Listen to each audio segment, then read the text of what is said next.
Bonjour à tous, voici le condensé du lundi 13 juillet 2020. Les masques deviendront-ils obligatoires dans les espaces clos? La question se pose aujourd'hui après 2 tribunes dans les journaux ce week-end. Ce sont des spécialistes et des médecins qui interpellent sur cette mesure qu'ils jugent importante à l'heure actuelle. Cela fait suite à l'augmentation des cas dans certaines régions et des villes qui se reconfinent, comme au Maroc, à Alger, aujourd'hui par exemple. Le Premier ministre Jean Castex a confirmé que la mesure était à l'étude. La sécurité routière annonce une forte baisse des accidents de la route pour le mois de juin, avec une diminution de 29,1% en France métropolitaine, soit 85 personnes en moins. C'est une diminution encore plus importante qu'en mai 2020.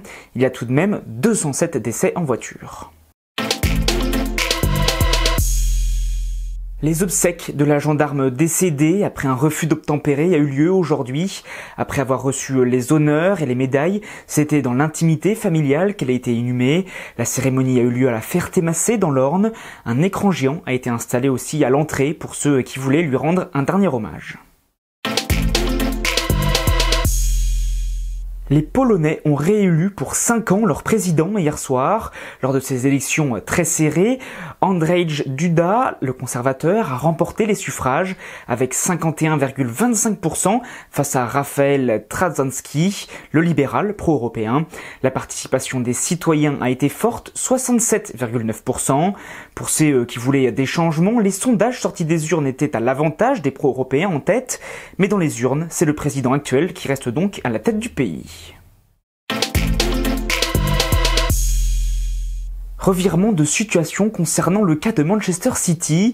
Le club de football anglais avait été interdit pendant 2 ans de toute compétition européenne. Une décision prise après le non-respect du fair play financier selon les instances. Mais aujourd'hui, cette décision a été annulée. Le tribunal arbitral du sport l'a annoncé aujourd'hui. Manchester City pourra donc participer à la Ligue des Champions. C'est la fin du condensé pour aujourd'hui. N'hésitez pas à réagir, à commenter et à partager sur les réseaux sociaux. On se retrouve maintenant demain pour un nouveau condensé de l'actualité.